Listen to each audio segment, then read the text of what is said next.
Welcome to the Eclectic Gamers Podcast. Today is Sunday, July 7th. This is episode 223, Full Metal Jacket.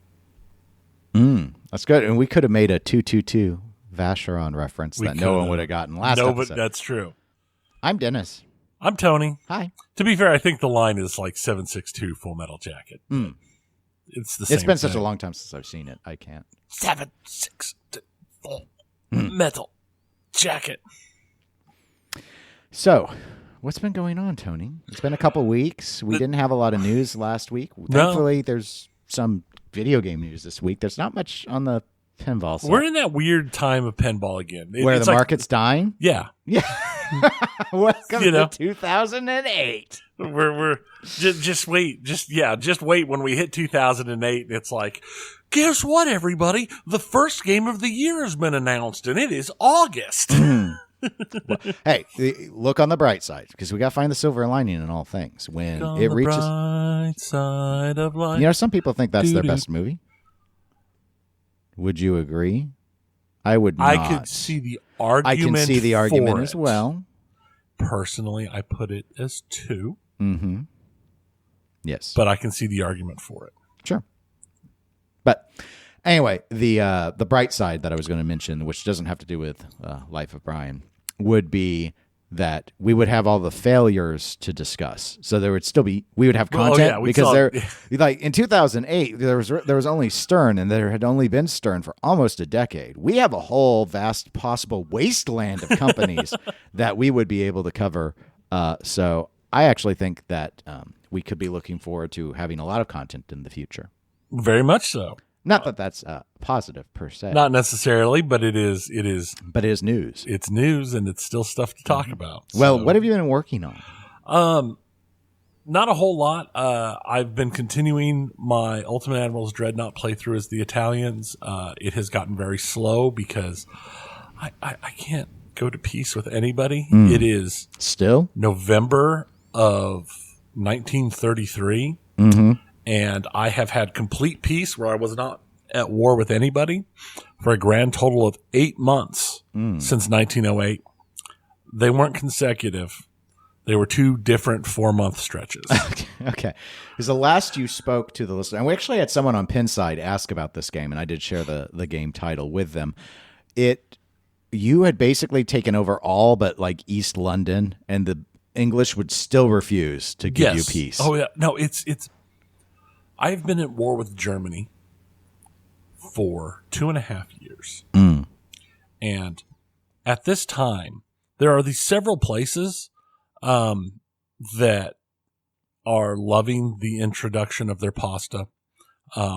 These lovely little towns, Berlin, Warsaw, Kiel, most everything that Germany owned overseas. They still don't want peace. I don't know why. No peace. No peace. I've literally moved it so that like my entire European fleet is now based out of German ports because they're just larger than my Irish ports. Yes. Yes. So you've gone to... And I've been at war. I haven't been at war with Britain in forever. Is there still a Britain? There is still. They have Southern England and Scotland. So it's not even contiguous? No, it's not contiguous. I've cut them in half. The only real trouble I've ever had is I've been at the war with the Americans 5 times now, and those wars will normally last about a year and then end because we pound the crap out of each other so bad because we are the top 2 nations in the game by GDP, land size, fleet size, and tech advantage by a long shot. So we're just beating the crap out of each other super bad. And then we go to peace with each other, and everyone else goes, hey, they just beat each other up real bad. Let's jump at war and see if we can take some of our land back. Oh, okay. That's what it amounts to.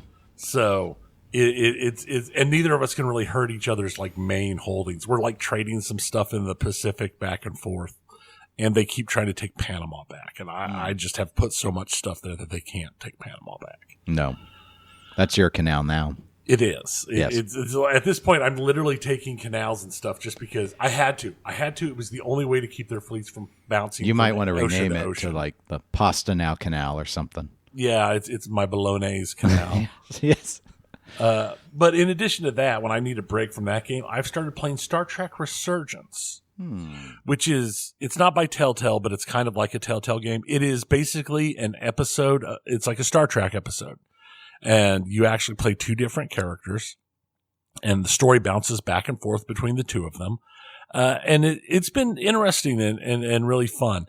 It is definitely like an episode where there's just some quick time events as you watch the episode, and you get to make choices, the way you deal with people and talk to people. Right. And it actually affects how people look at you, and it changes your choices farther down the line.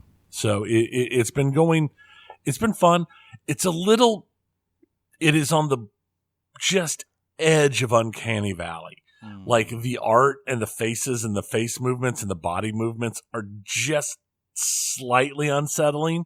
Like, it's like, they could have been a little better. It's just a little rough, and it's just enough that there's times where your brain's like, So, but the story and stuff has been fun. And you get to see a lot more of, it's interesting because they didn't put you on any of the kind of standard stuff that you've ever, like ship-wise, that you've ever normally see in Star Trek stuff. You're actually on a Cheyenne-class ship, which you see in like one episode, or a Centaur-class ship, which you see in like one episode of DS9, I think. There was like an episode where there's a Centaur class that you spend a lot of time in that, like one episode. And then otherwise you might see one or two in the background occasionally. That's it. So it's interesting in that way, but it's been fun. I'm not terribly far into it, but I've just started for something else to do. Mm-hmm. Well, there's always variety is needed. Often. Yes. Oh, it's definitely needed. Mm-hmm. So what have you been up to? Well, I mentioned starting Firewatch last episode. I finished it very shortly after that episode. It doesn't take long. long. A particularly long game, but the story was enjoyable. So the story's enjoyable, and I always thought it was just a beautifully done artistically game. Yeah, there were a couple things about it that were a little weird for me. I actually got lost a couple of times, which I guess was maybe the point. But I'm going to blame the graphics engine and not my directional skills. But anyway, yeah. So I enjoyed that. Too bad has that company done I don't want to say a sequel because I don't care about continuing that story. I just meant like a game like that. But I couldn't see anything. I don't think they've done anything else. So anyway, that was an interesting aside. So for variety's sake, I have gone back to Starfield. Oh, with the DLC? Well, there is DLC, but I wasn't all that far. I mean, I had about a day's worth of gameplay, and so 24 hours of time in the game. So, nothing to sneeze at in the grand scheme of games. That's usually enough to get through them. But so no, I've gone back. Like, I was ready for a quest that wouldn't even start for me, and it was like a known glitch. So that worked for me. So I was able to actually continue. And it was. That might have been a side quest, so I could have skipped it, but I was just kind of like, I went and played other stuff at that point. And so anyway, I'm about 2 days worth now in. I pumped in because I took a couple days off this week. And so I spent a lot of time fielding my stars and working on like some of the faction quests and stuff, doing a lot of those. Because I had heard, and I would agree, I can't, because I'm not all the way through the main story, do a full comparison to the main story, but some of the side quest stuff is very well written. So it's been more interesting than the main story, which was one of the criticisms. But of course, I can enjoy the side stories, so that's fine.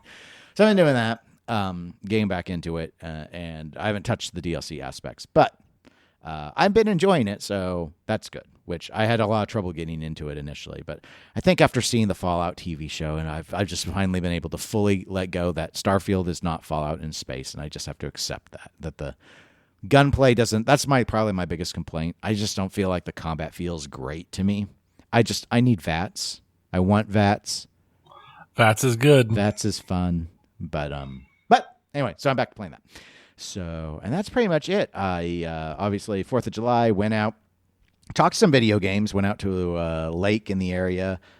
Some friends of ours that we know from way back in the day, they host out there, and So talked a little bit of gaming with some of those individuals, and then I knew we would have gaming stuff to talk about today. But before we do that, Tony, we have to talk about pinball stuff. So there are a few pieces. I feel like we have a little bit more news, at least interesting news, this episode than we did last episode. Plus, we do have some more listener emails that we will get to. I went ahead and put them all at the end of the pinball segment because I felt they were, by and large, pinball related, but not entirely. So first thing, Stern. You remember Rush Pinball. It's one of your not most favorite Stern Pinball releases. Well, they have apparently renewed the license, at least long enough to go ahead and do a run of pros and premiums ostensibly later this year. So I know you don't love Rush. We kind of talked about that last time when we did the ranking off of that listener email who wanted us to rank 15 pro versions of a game. And I've also just struggled to connect with Rush's layout. But I do remember when it was indicated that they were done making Rush, I was really shocked. I mean, it was like a game of the year for a lot of people. Yes, it was arguably a weak year, but like a lot of people really... They aren't me and they aren't you. They actually really, really, really like Rush a lot. So it's like, why? And this was when games were still selling really well. So the question that I think came up was, why is this game that by and large was pretty beloved, taken out of production super fast? I mean, it felt like it went out of production quicker than Led Zeppelin. And Led Zeppelin I understood. No, totally. Rush, even though it didn't click for me, didn't make any sense. Like, it seemed like the nation of Canada alone was prepared to keep Rush sales going, but I guess it wasn't. Blame Canada. But apparently there has been enough pent-up demand at this point, probably because the game does have such a stellar reputation, that they're going to do more, and not just like a pro model like they did with Black Knight Sword of Rage. So I think there's that. I also wanted to ask you, though, do you think that maybe this is I'm going to use the phrase warning sign. That might not be the best phrase to apply to it, but okay, they've just done Black Knight. Here they are going back to the well on Rush. Is this Stern recognizing, okay, the pinball economy, it's not like it was in the pandemic, which we all know. Seeing things like how John Wick performed, and they're like, we know there's some demand for something like Rush. Let's go back and keep our line busy making a has-been game that already is appreciated, rather than just going on in and launching a new game where we have no idea if it's going to click with people or not. I think it's partially true. It's about keeping the line up and going with something that they're comfortable with them getting sales on.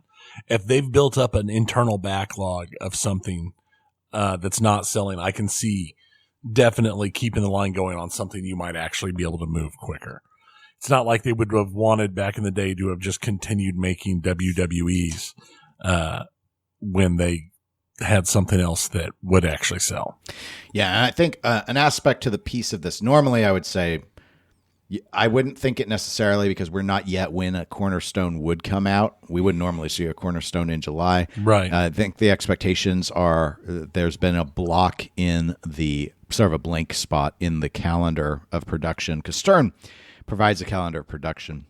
It does change. I've seen it sometimes change quite significantly, but it looks like September is when the next game is set to come out. Here's the thing. I have seen speculate. I don't know if it's been confirmed or if it's just speculation. So I'm going to say it's speculation, but it may have been on the initial calendar that these Rush games, October.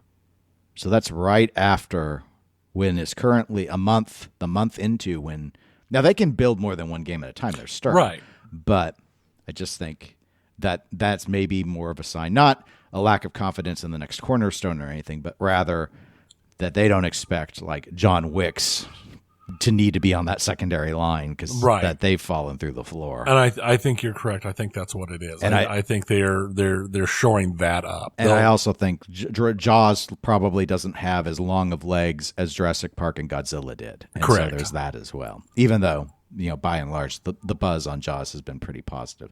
The buzz on John Wick has been pretty mixed. I still haven't had a chance to play it. I haven't either. Okay, so there is that. I'm going to jump to Jersey Jack Pinball. Just a little quick piece that I wanted to mention here. They are apparently really close to rolling out a new connectivity feature. Of course, we know Stern's Insider Connected. Mm-hmm. Well, I guess JJP, I was listening to Slam Tilt Podcast, and I guess they've got Pinball Connect. Now, they used to use Scorebit. You remember right, Scorebit? I remember Scorebit, I remember, was really cool because it can integrate into all sorts of games and be able to pull scores. And I thought, like, for competitive reasons and tournaments and such, that could be a really, really handy feature. I also always thought that the financing model didn't seem sustainable to me because it required monthly subscriptions basically by the owners. Right. But they had an integration with JJP for a while, and then those got stripped out or not used, or at least not used going forward. So apparently, they have been working on a new replacement for Scorebit. I think it's a little odd that they dropped Scorebit without having the new thing in place. But again, when they kind of dropped Scorebit, I don't feel like Insider Connected had fully found its stride. Now that it's got an app and everything, a lot of people, Insider Connected is working for people. Let's put it that way. I don't have the app, but yeah, I don't either. But I mean, they've started to do challenges, seasonal things like 12 days of kaiju. That it's like, oh, I'm going to do my 12 days of kaiju, or I know people will be like, oh, there's a special location based Jaws thing. I need to go and get there within this 2-week period because I want to earn some of those special achievements. And we know the power of achievements. I mean, Blooks. Yes, Blooks. Xbox 360 pioneered those. Steam jumped on them pretty quickly as well, and I think it's done. It's interesting because achievement chasing can be a path to madness, I would point out, as someone who used to be pretty aggressive about trying to get achievements. But one of the things I do appreciate about achievements is they will often get you to approach a game in a way you might not normally think about it, and you might find that way fun. Right. So that's the value of it, I think. But anyway, so JJP doing JJP things. The last major news item is our biggest one, and so that's why I wanted to put it to the end, and that is about haggis. So I do have a link in the show notes to anyone who wants to read an article from over at Nap Arcade. This is not an article just about haggis. However, I'm pointing to it because of the information in it about haggis, and that is, per that summary, a local Australian resident who lives near where Haggis does their game builds has indicated that Haggis has been constructing games, so they've still been operating, but barely. Skeleton crew, we're talking approximately 3 people, and it appears, purportedly, a production speed, which I think they've been still trying to make Fathom Revisiteds, of roughly 2 games per week. And as they try and close out the rest of those Fathom Revisited purchases that they have received. As near as I have been able to tell, and from what discussions I have had, Haggis has been quiet. Not just quiet with the public. That's pretty easy to confirm. Right. But since they did that whole restructuring and were trying to find an investor post, they also have been pretty tight-lipped with their limited distributor network that they happen to have. Which is even more concerning. Right.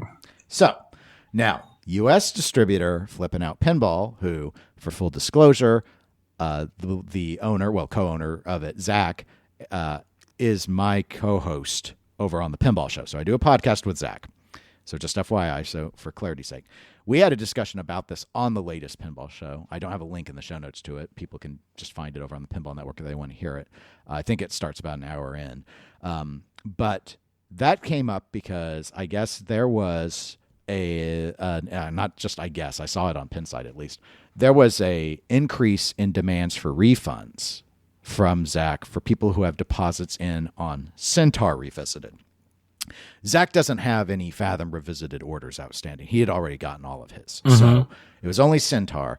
And Zach did actually go ahead and accelerate the refunds from what he had planned. So he had indicated, because these are normally non-refundable deposits, he had indicated, though, that if Haggis went under, no pun intended, that he would issue, he would pay for because the deposit money has gone to Haggis, so right. They have the money, but he would refund them, from his money, from his company's money.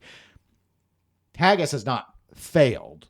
But they aren't winning either. No. So they're in this weird boat, and of course, it was interesting. You know, people can go and check out the discussion on that because part of it was Zach had estimated on his website to people looking to order Centaur that it would be produced in 2024, and we're halfway through 2024. So it's very, like, Zach clearly thought that unless they said they were out of business early, you weren't to expect the game until sometime this year, and Correct. we're not to the end of that. However, people have become, for obvious reasons, extremely nervous about it. So he's gone ahead and made some alterations to what he's been doing with deposits to deal with that. My point bringing that up isn't really to discuss flipping out pinball, but it's just to lay the context about the level of fear that exists amongst people that have been trying to get the game. And I think it's noteworthy to point out there are a lot of people, a lot of Americans included, that did not go through flipping out pinball. They've gone through Haggis directly and full paid.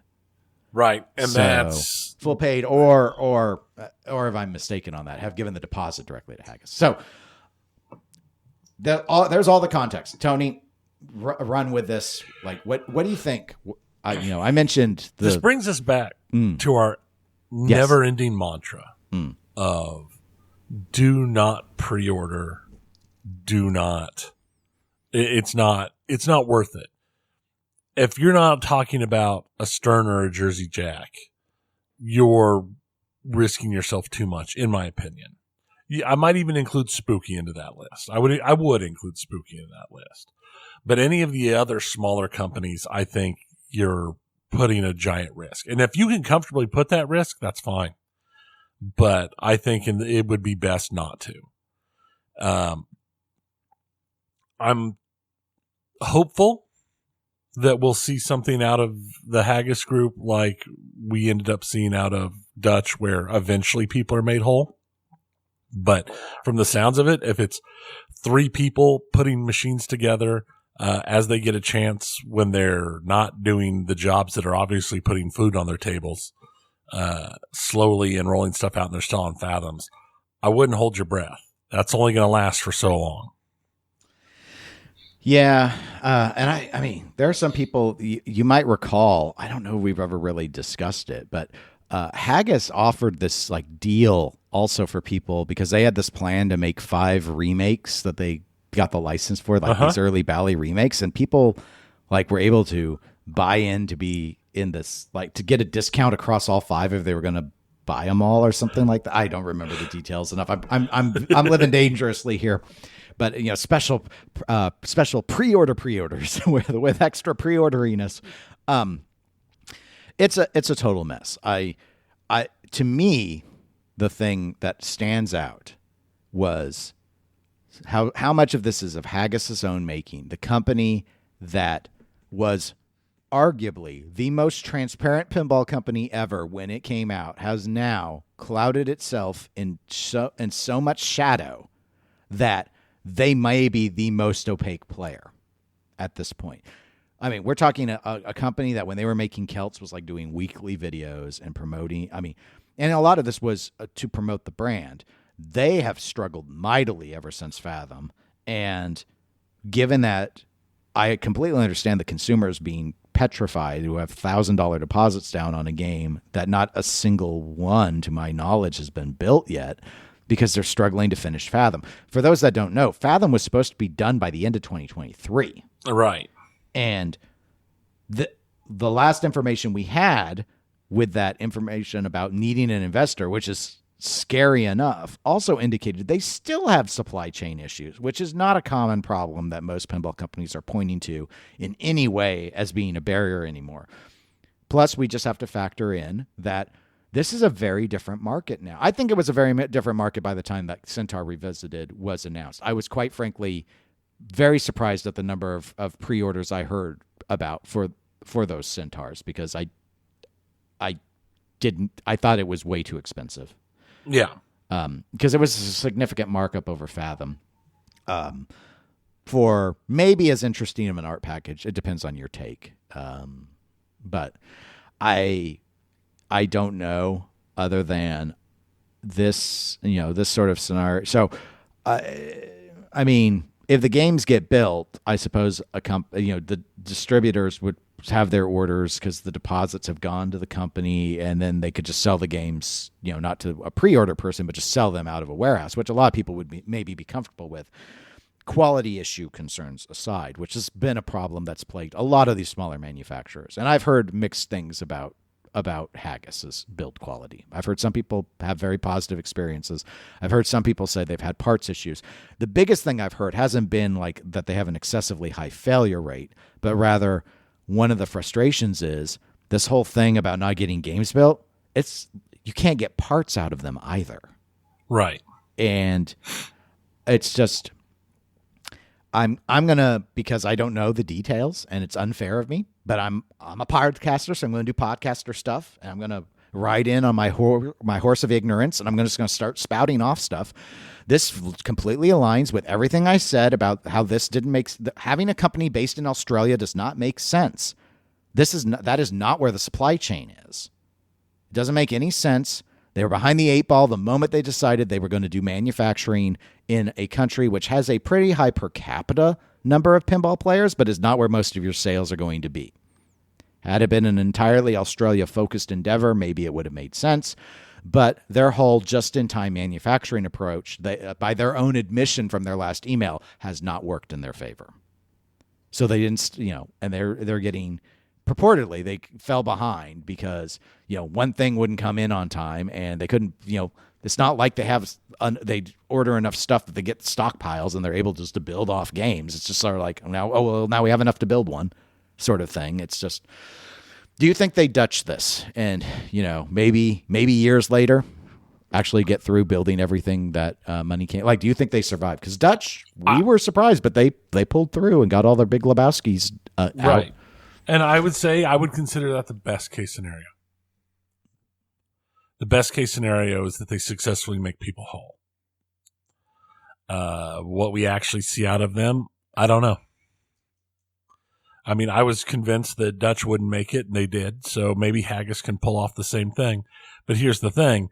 That's two companies in recent years that have fallen to the point of being down to having one and two guys who, through just sheer willpower, finish off and make stuff right, which is, good on them as people, but for the hobby and the industry as a whole is a terrible percentage looking at the amount of games that come out and the chances of being hurt by these early ordering, early adoption type stuff.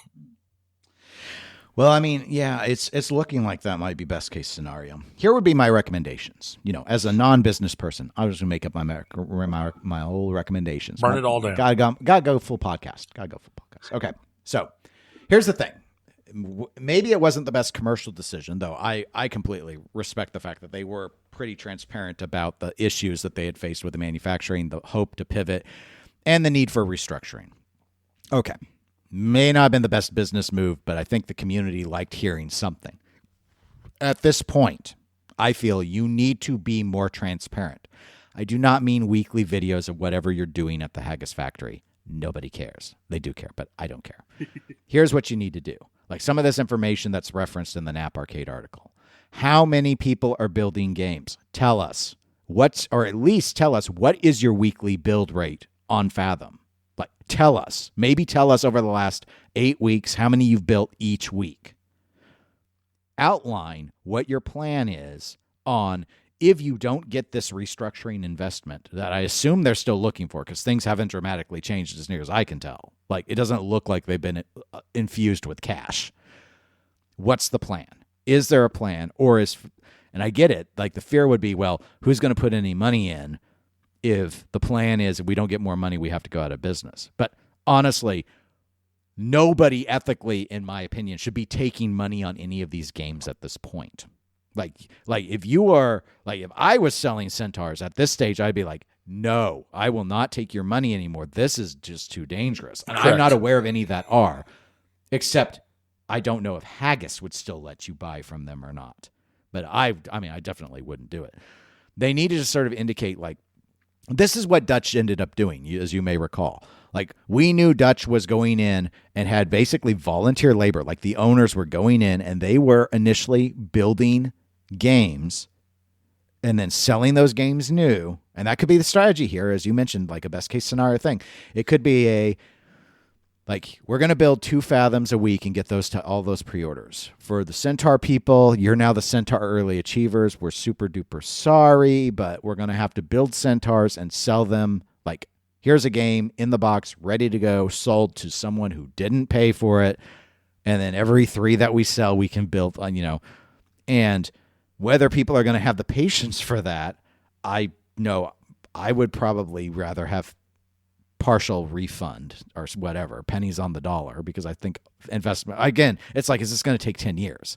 10 years, people lose trust. And this is where it still sort of irks me that some people, I don't think very many, but some people will point to Dutch as a success story. I do not view Dutch as a success story. I view Dutch as an incredible story of willpower to avoid bankruptcy without considering the emotional and financial stress that they tore a whole bunch of people through for a decade. Correct. So I don't view that as a win.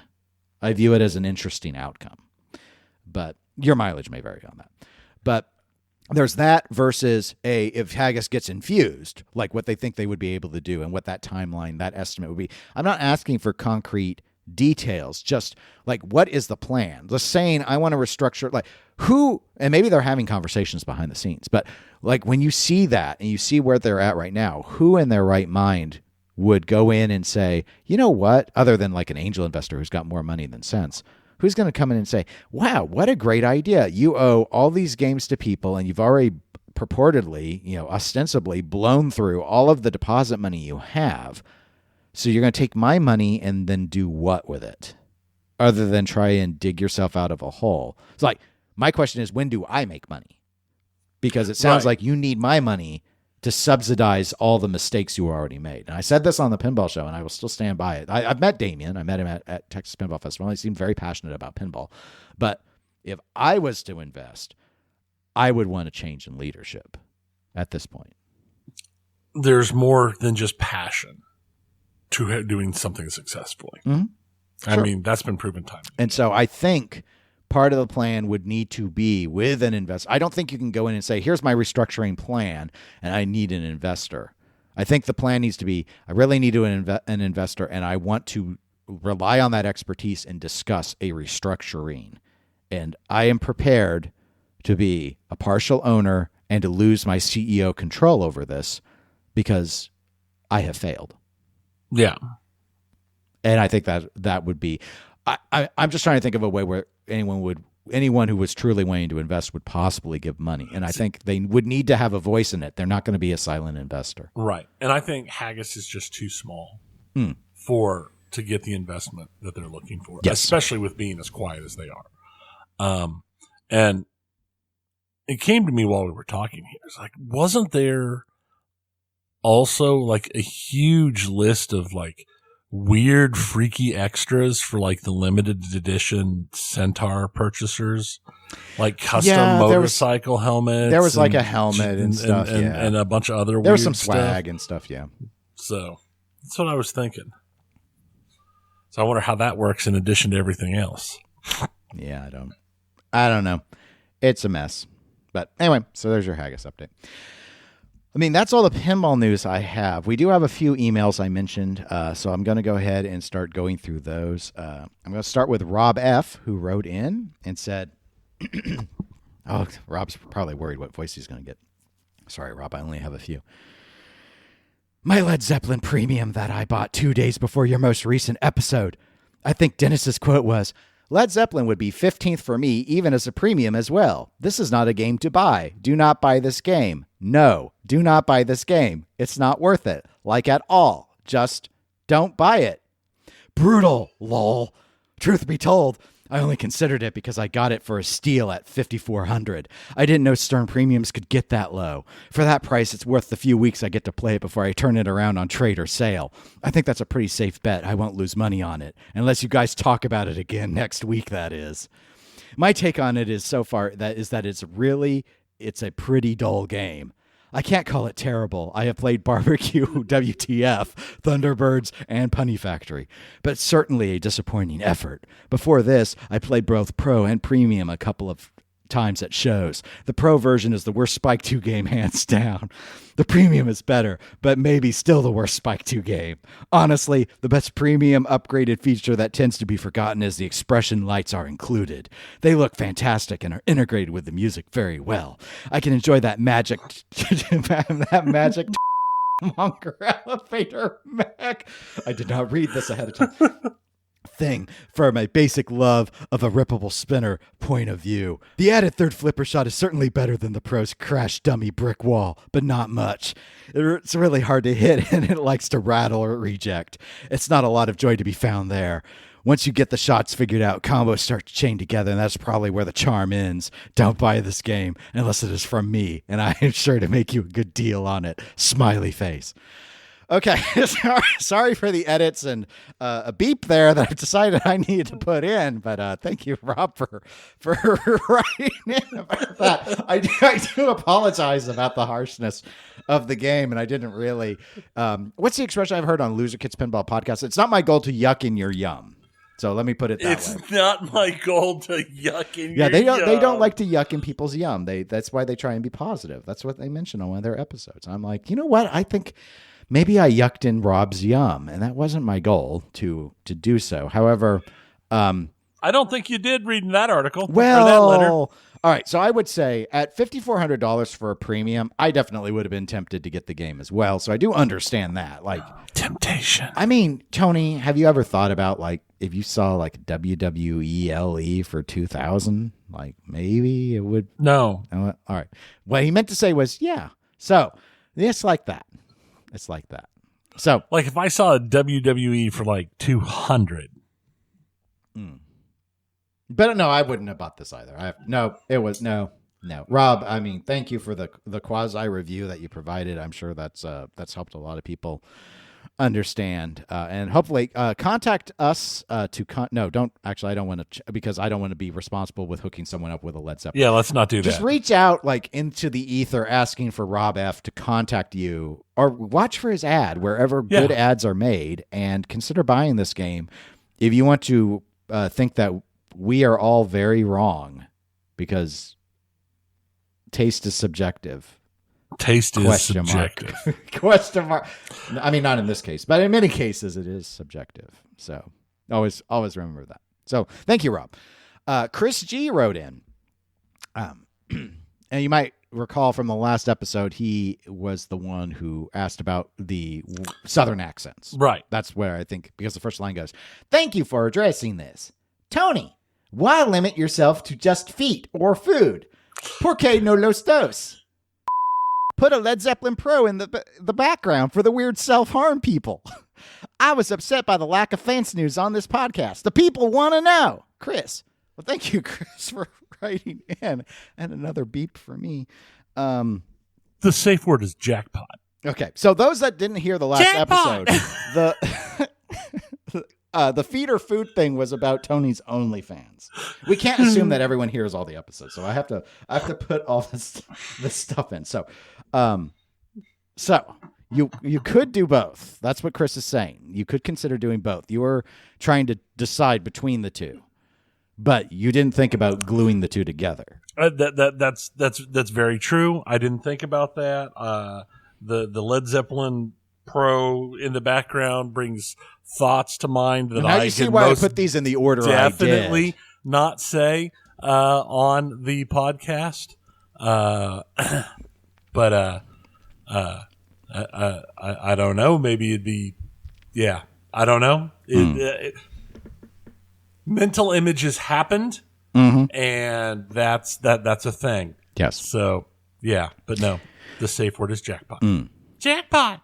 All right. Regarding the fence news, so the fence has been repaired. I had a contractor. About 40 feet of fencing was replaced. I was out for a conference 2 weeks ago, and they did it while I was gone. So it just happened. I knew they were planning to try and do it that week, and it happened to be while I was out. And so they got it up.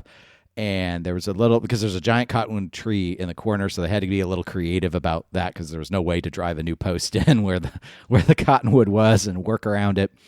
And it's shinier than the rest of the fence, that part of it, but so it's resolved. And now the tree repair, and by repair I mean like canopy raising and getting all the dead limbs out of the trees, that is scheduled for almost a month from now. That's how far out it just had to be. But I actually had another limb that was almost out of the mulberry, like a limb that if it wasn't going to fall on anyone but me mowing, but it was like a big enough one that it would probably kill me.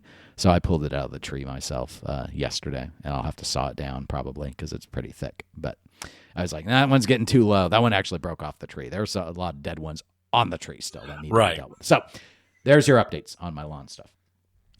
And finally, one last email. This one is from Scott G, not to be confused with Chris G. I don't think they're the same G's, so I don't think they're related. Ain't nothing but a G thing. Yeah. Aloha, Dennis and Tony. While I am pushing 50, I still enjoy watching some animation, which leads to my questions. It's been a long time since Simpsons, South Park, and Family Guy were made. Which of those titles do you believe is most likely to be done again? What title that hasn't been released yet would you like to see, if any? I envision Beavis and Butthead, Bob's Burgers, King of the Hill, Futurama, etc. Perhaps many of these games are not a Stern's let's sell thousands type opportunity, but it's hard to imagine a lack of interest within the community and fan bases. Thank you both for the content. Well, thank you, Scott, for emailing in. So let's start with the first question. So, which do we think would be the most likely to be remade? South Park, Family Guy, or Simpsons from Stern? I don't think any of them are likely, but if one of them was going to be, it'd be Simpsons. Agree. I don't think it's likely. But like if they start doing White Star, obviously if they start remaking White Stars, Lord of the Rings is going to be what they're going to try and do first. Right. But Simpsons would be the logical number 2 at that point. I think so. I just don't know if there's really enough demand for it. But yeah, so we're in agreement on that. All right. What animation that hasn't, which is most of them, which hasn't had a pinball machine, would you like to see Stern do? Regardless, because he pointed out, it might not be one that Stern sells thousands. So I guess just pick like one you want to see. I would think Bob's Burgers or Archer would make sense. A lot of people have said Archer for Western over the years. Style animation. There's just. Well, he doesn't say it has to be Western. I know, but that's just where I'm leaning right now. Why? Why not the Do You Even Lift Bro one that you like? Well, I think that should be in everything because that's just straight hilarious. But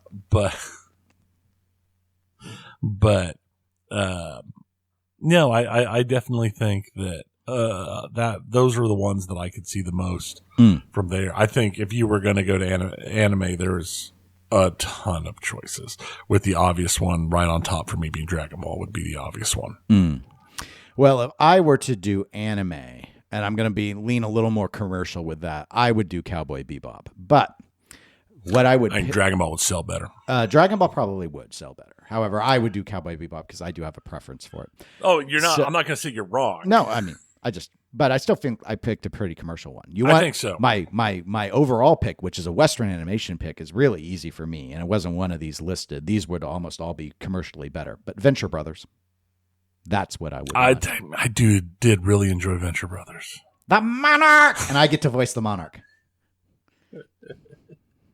You can voice Mrs. Girlfriend. I don't.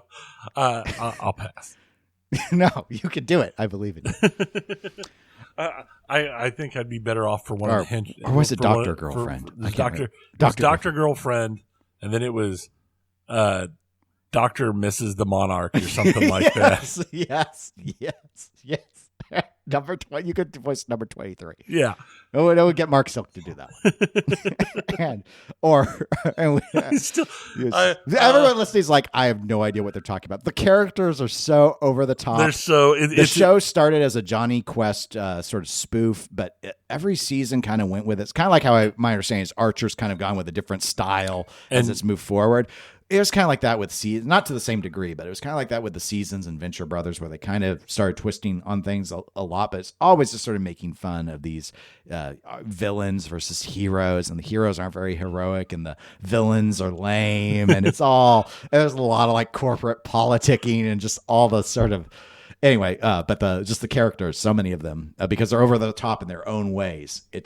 I think people would have a lot of fun with it. There's just so many things you could do with it. Yeah, no, you wouldn't have to be locked could. into, monarchy ball nonsense. There's just so many different ways you could go with so many interesting characters. So, like Phantom Limb, there's a role for magnets and all the rest of it. But so Venture Brothers would be my pick. Okay, well, that's it for pinball. So video games. All right. We're going to open video games with an update from a story that we talked about back during the pandemic. Mm-hmm.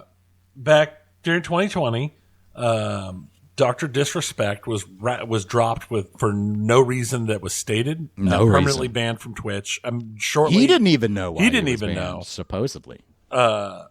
Shortly after having signed a new exclusivity contract, a big one and everything, he was just permanently banned. Mm-hmm. A series of releases from former Twitch employees over the course of the last couple of weeks has basically put it out that the reason for that drop was because he had been caught sexting with a minor on the Twitch's Whisper, which was their little Twitch kind of, or not Twitch, but their Twitter type thing that they did. They had their little messenger. Yeah, their little messenger thing called Whisper for a while. And attempting to arrange a meetup at TwitchCon. Oh. So that came out. And it's former employees, so it's, grain of salt and all of that. The former employees who have a great deal of bitterness towards a streamer who wasn't Twitch. Okay, continue. Yeah.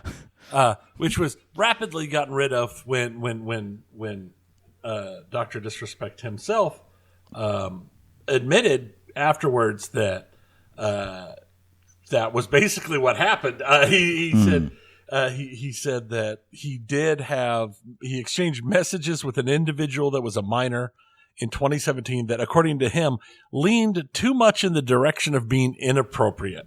Oh, okay. But in his very aggressive, you can find it easily online on social media. It's a very aggressive response, is how I would put it.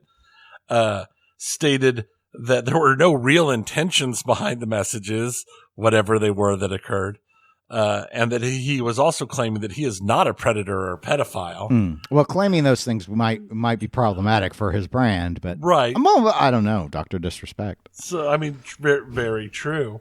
But then following that statement, some more Twitch employees came out and stated that in the messages, the individual had made very clear that they were a minor, and he said that's not a problem. He very much didn't have an issue with that, and the sexual stuff continued afterwards. So, as should not be as surprising, this has had a major blowback on his brand. He has been ousted from the development company that he co-founded. He has lost his long-running partnership with Turtle Beach, who do headsets and accessories. Yeah, they're big. Yeah, and he's been a major portion of them, and he's been removed from that.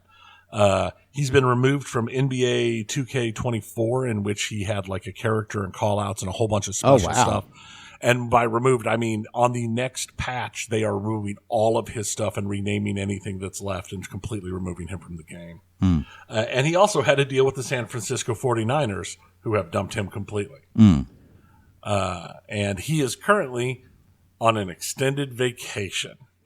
Well, how's his YouTube channel doing? His YouTube channel has been completely demonetized, and while not banned, has been removed from the partnership program. Oh, wow. So that he does there's not no make AdSense revenue. There's no AdSense revenue. There's no nothing. No super and chats. Also because of the stuff set up on it, the way that removal works, he does not get anything from any affiliated channels either, and he can't start a new channel or do anything else.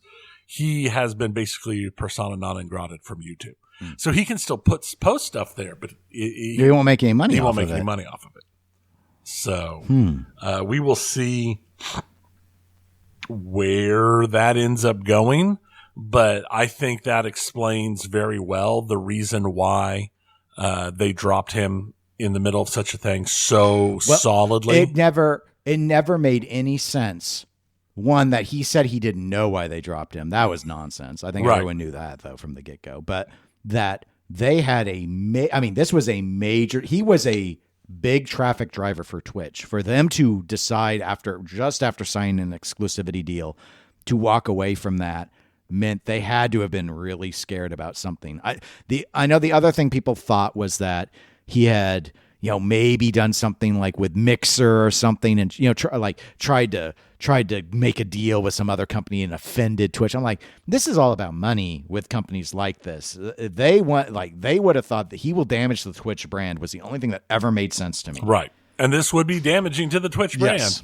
And I also always thought it was weird that he did sue Twitch over the drop, and it was settled, and the settlement was neither side admitted to any wrongdoing. Right. So there was no monetary settlement. There was no nothing. That was a settlement of, I'm suing you, and then the lawyers got together and talked, and he's like, how about we just say nobody did anything wrong? Well, if it went to trial, Discovery would have had all of this stuff come out. So... I'm waiting for the next former Twitch employee to just give the copy of the Whispers. Just post them. The interesting thing to me is all of this happened in 2017, but it didn't come to Twitch's attention until 20. Maybe the minor filed a complaint a few years later. It could be, or it could be one of those things where maybe they did after they signed the exclusivity agreement, just to be safe, they did an in-depth review of everything tied to him to cover themselves, is what I'm thinking might have happened. Because you don't want something like that. There's so many messages that I'm sure that they're not covered all the time. They might have just done a deep dive to try and it's a little themselves. Weird, though, to not have done that before the signing of the agreement, and then to have continued the investigation afterwards seems weird, unless they saw stuff that they thought was sus and they didn't stop the contract and then went forward with a continued investigation, and then ended up finding something so dire they were like, we have to take action. We cannot. This will blow up in our face, and we've got too many things blowing up in our face because we're Twitch and we mess everything up. Yes. So, and again, like you said, this was always one of those things that was thought to be a likelihood, or it was this or something else that would have been a moral problem. The minor aspect is what surprised me. Correct. Given who he is, that it was harassment based was, I think, theorized. That was by a lot what of my people. thought was. But it could have been, and again, I don't watch him. I don't know. But there were a lot of people that were like, was it something racial? Was it something ethnic? Was it a sexual harassment? There's just a lot of things that people but some form of harassment. Right. Was seen. Well, because he'd had some likely issues in the past where, doing live streams in like bathrooms and stuff. So, so there was a lot of stuff up there. So we'll see. I'll be interested to see how this plays out after his extended break with his family. Which I would assume is therapy and trying to hold his marriage together. And, why? Oh, that's just because that's the type of thing that typically comes out of that. Sure, I'm just again, I don't know the personalities, so I don't know why his wife would want to stay married to him. Quite frankly, especially now that he doesn't have income. That's valid. So. But she's not Twitch. She might not be just thinking the economic angles that I'm there. Like, well, now clearly she's put up with a lot of, but I loves him? ? Right. Well, and the fact that the character he plays is 100% a character that he plays. Sure, I guess. But disrespect. Yeah. This wasn't Dr. Respect, Mr. Respect, or whatever. Okay. Anyway, well, whatever. Yeah. Gaijin, the makers of Warthunder, the ones we've talked about multiple times. Warthunder. Because, they're like the best place to get top secret information because people will go on the forums and complain that a tank or a plane isn't modeled accurately and then release the manual for the classified manual for the vehicle to show that this is the correct thing. They have now issued an apology because on one of their loading screen art packages, the person or persons or AI that lifted it just straight lifted the Challenger explosion and posted it into it as something being shot down in the background with a bunch of planes flying around and missiles flying. And it's and it wasn't stylized. It's literally, somebody took an overlay of the actual picture and put it on it. And it is 100%. They took the picture and posted it into the background. That's too soon. Challenger might always be a too soon for me. And I did not watch it blow up live. I was a little too young to see it, but I remember the posters of the crew stuff being up like in first grade. The news and everything else. So that one, but it does raise some questions about their art acquisition stuff. I mean, I guess they probably thought it's a loading screen. Who really cares? But right. Let's just start. Just imagine we just take explosions of everything and throw.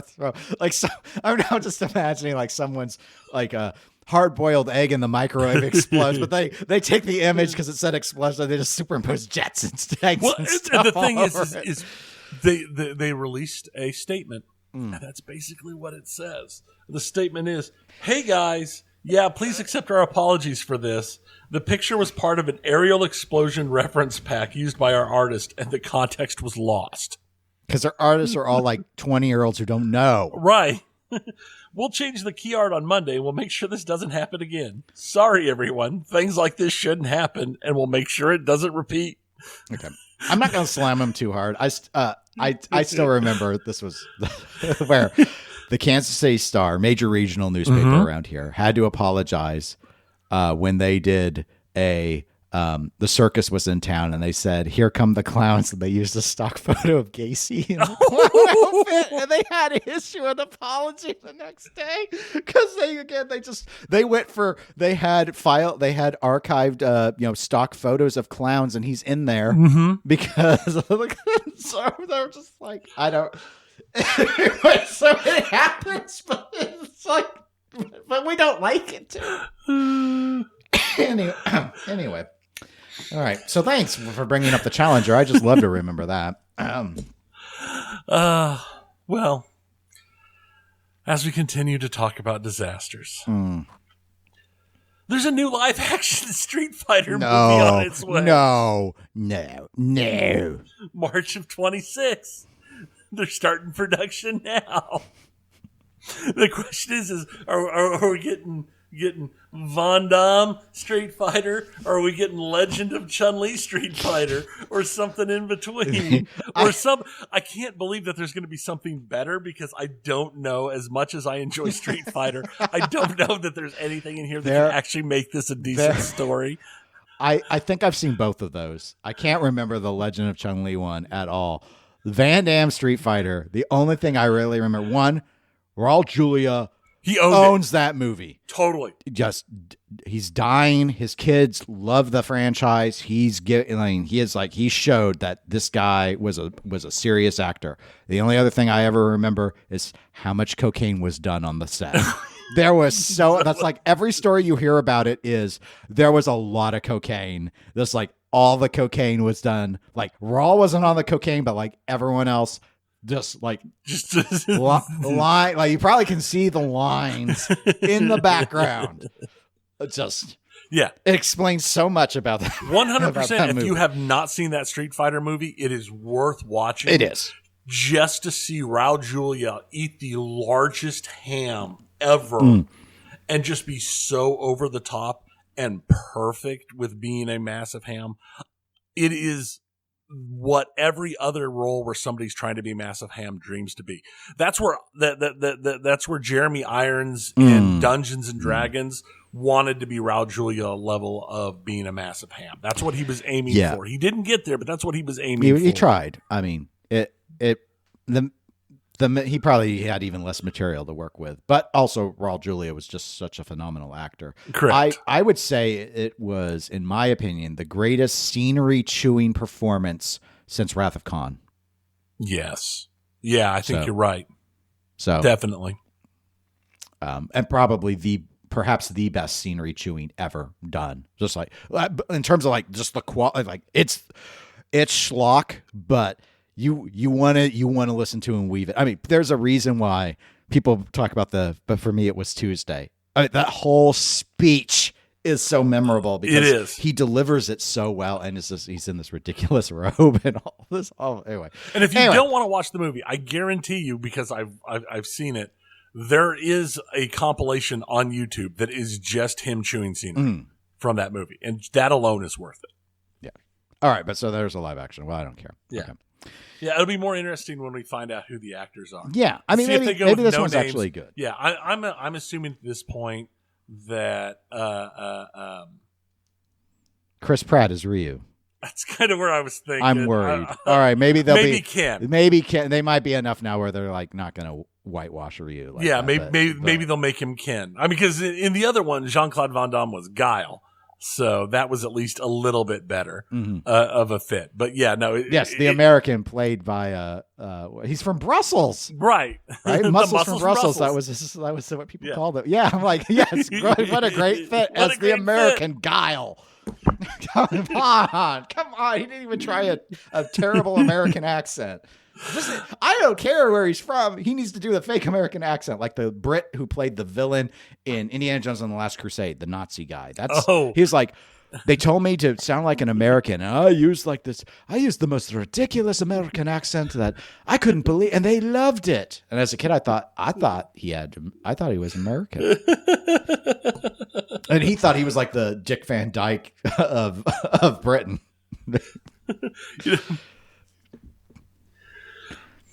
Just for giggles, and it's the most terrible thing, and the absolute most terrible thing. But at this point, I mean, I think that movie needs Sir Ben Kingsley. Sir Ben Kingsley in Street Fighter. Yoga Fire. I was going to say that's Dalsum. You're going to say it's Dalsum. Yeah, it's totally poking fun at Gandhi. Yes. Definitely. Well, he won an Academy Award for Gandhi. He did win an Academy Award for Gandhi. So, okay. So Street Fighter live action. Very exciting. So much excitement. To someone who isn't me. And I think that's the same month that the next Super Mario is coming out. Speaking of Chris Pratt. Yeah. It's me, Chris. Okay. I'm in everything now. It was a fun movie, so I can't. What would be fun? What? Is if they just cast nothing but Chris's. Chris Pratt, Chris Pine. Here's what would be funny. We need not a TV series, just like a little mini series. Remember mini series? Do like a little 4 to 6 episode mini series, live action of that little blue flame nihilist. Live action though. Live action. And it just says demotivational quotes and despair all the way through. That's what I want. That would be worth it. That'd be worth every second. Saber Interactive, in what they claim is a good thing, but is nothing but flashing giant warning signs to me, has canceled the planned public beta test for Warhammer 40k Space Marine 2, saying that they have the game almost ready and they're focused on optimization and polish, so they feel like running the public beta test would pull developers away from prepping for the full launch and isn't worth it. Well, I could see this as one of two things. One, they're recognizing that because of when the launch window is set, if they do the beta and anyone identifies anything, they won't actually change it. So why do the beta? Because then people are going to call you out for not fixing things from the beta. The other option is the game is a steaming turd and they desperately need the sales. And if people are going to try the beta like how I tried the beta of Destiny, and I was like, no. Yes. And I walked away from buying that game, that they'll do that to this, and they can't afford to not have the sell. So right. I think the next warning sign to watch out for is if they decide not to give out early copies for review. That will be. They might have to Godzilla it. And by Godzilla, for those that don't know, because this is not the Eclectic movie podcast, even though we often wish it was, back when America Godzilla came out, they knew that it was the steaming pile of poop. They knew. Mm-hmm. And so what they did was, quite frankly, brilliant. It was cynical and brilliant. They launched a massive multi-million-dollar blitz ad campaign to spike the opening weekend amount as much as possible before word of mouth spread. And it did work. They brought in a lot. I went opening weekend and saw that movie. I did too. They had their deal with Taco Bell. That's a lot of fish. That's the one line that comes out of that I still remember. It was a terrible movie and it collapsed after that. But they saw the writing. They're like, they weren't deluded. They're like, this movie is trash. Mm-hmm. And even dumb American moviegoers will recognize this as trash. Godzilla fans are going to be pissed. Regular movie fans are going to be pissed. We made it and we're pissed. How can we maximize our return on investment? And they did what they needed to do. Yeah. This is kind of like that, but on a mini version. Perhaps. We'll see. In another bit of interesting, PCGamesN.com worked with SteamIDFinder.com and has estimated that the total worth of unplayed Steam games sitting in users' libraries is at $19 billion. I'm not surprised, actually. I guess I didn't really think it would be that high, but I mean, there's a lot of games that I don't even do a lot on Steam. And I have a number of games that I've never played. Yeah, me too. And I try not to get games because I'm like, am I going to play it? I need to be honest with myself. See, a lot of mine have come from like Humble Bundles. Yes, and stuff like that. Me too, but still, it's still. Yeah. Still. It's now, how accurate is this number? We don't know for sure. Well, it's an estimate. It's an estimate, and the estimate is based off the fact that only 10% of players' libraries were searchable. So they've had to forecast. So they had to forecast. So but still, that translates to, if only 10%, that's still like $1.9 billion. I think 10% is probably a pretty reasonable sample.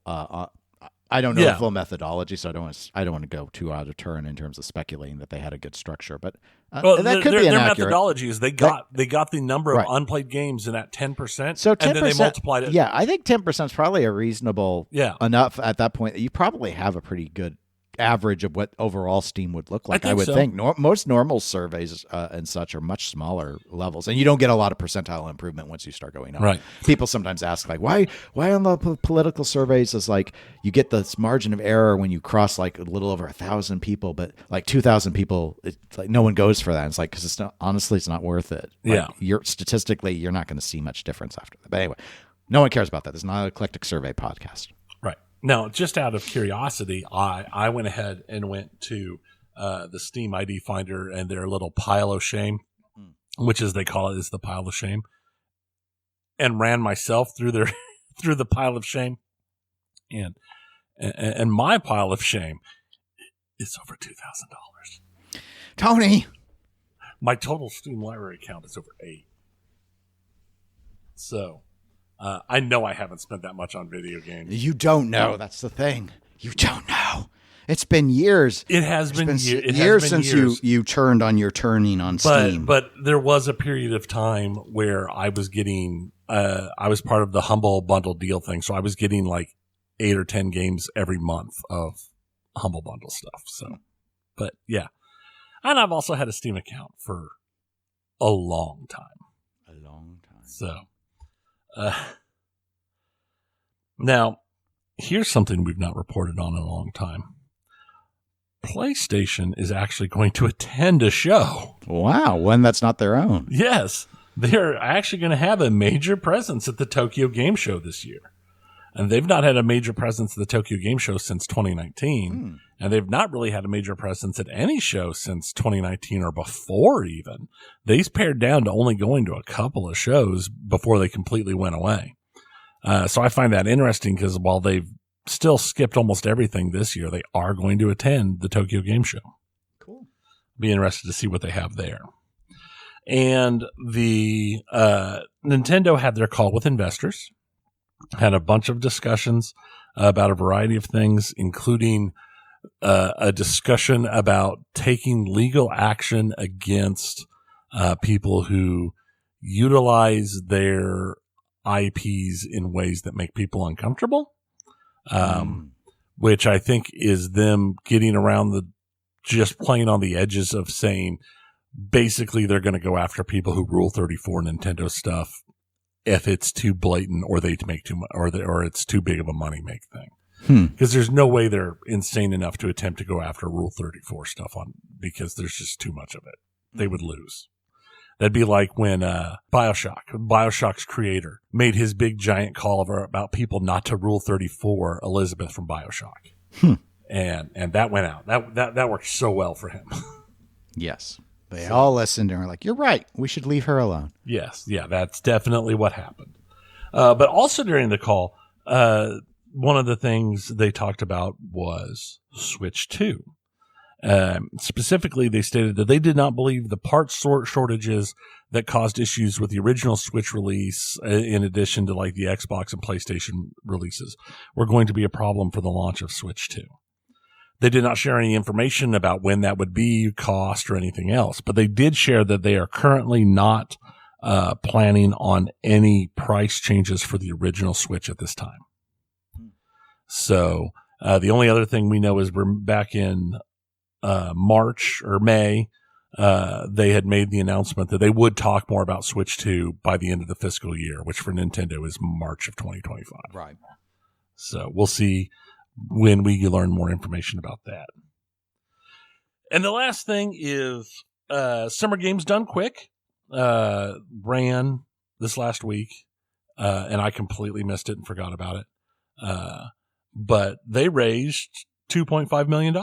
Yep. So that's better than Awesome Games Done Quick did, and better than Summer Games last year. That's very unusual that it was higher than Awesome. Normally it's lower. And apparently what they did is they set some sort of like final incentive, and the incentive goal was the Awesome Games Done Quick amount. So they used that to drive it.